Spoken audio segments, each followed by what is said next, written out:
Welcome, everyone. Today we're doing a deep dive into J.R.R. Tolkien's The Hobbit. That's right. We've gone through a lot of reader notes, and it started off looking like, a cozy adventure. Mm-hmm.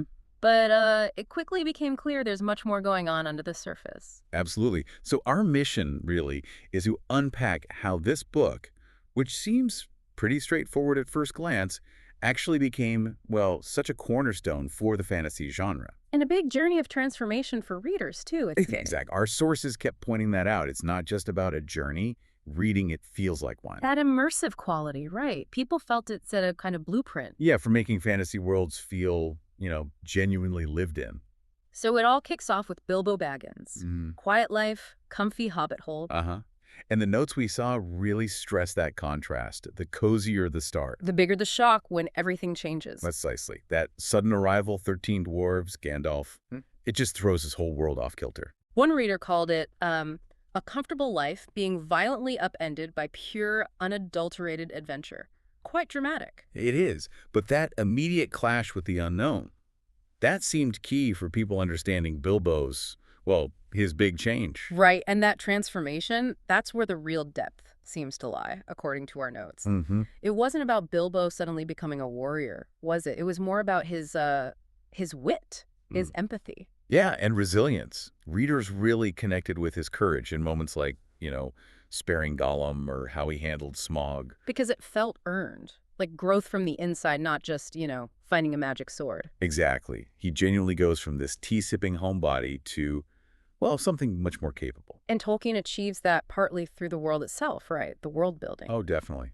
People talked a lot about places like the Misty Mountains, Mirkwood. They weren't just scenery. Not at all. They felt like characters almost.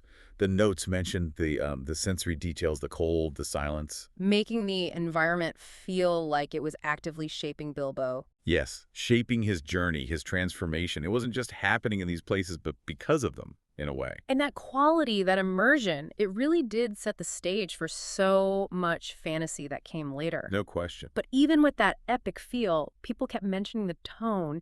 It's surprisingly light sometimes, isn't it? Almost like a bedtime story. It is. It's a very interesting mix. So how did Tolkien balance that with genuinely tense bits? Like the riddle game with Gollum. That's pretty dark. It's a masterful touch, really. The feedback suggested the lighter parts make the darker moments, like the riddles, stand out more. They hit harder. Without making the whole thing feel grim. Exactly. That riddle scene specifically. People called it chilling, but also clever. What has roots as nobody sees? Yeah, you remember that one. And it captures Gollum perfectly, right? Feel sorry for him, but he's also terrifying. Pitiful and scary all at once.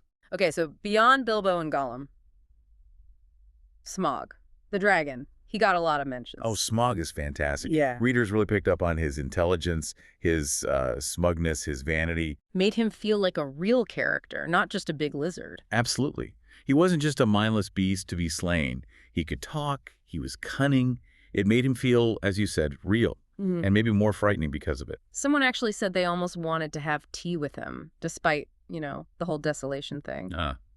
I can sort of see that. He's charismatic in his own terrifying way. And then we get to the end. The Battle of the Five Armies. Notes called it epic, but also bittersweet. That's a really important point that came through. There's a sense of real loss, especially thinking about Thorin. Right. It's not all happy endings and treasure. No. Tolkien allows for real consequences, tragedy even. It gives the ending a weight, a sense of maturity. Bilbo wins, sort of, but there's a cost. And you feel that cost when he gets back home, don't you? Back to Bag End. Readers were clear. He's home, but he's not the same hobbit who left. That adventure changed everything, irreversibly. So, summing up what the readers felt, it sounds like The Hobbit is this complete package. Yeah, that's a good way to put it.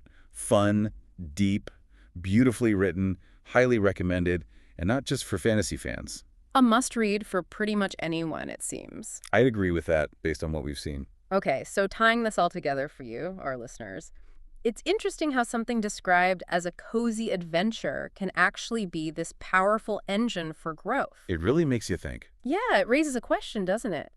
What unexpected journeys, maybe hiding in plain sight, disguised as comfort, might be waiting just outside your own front door?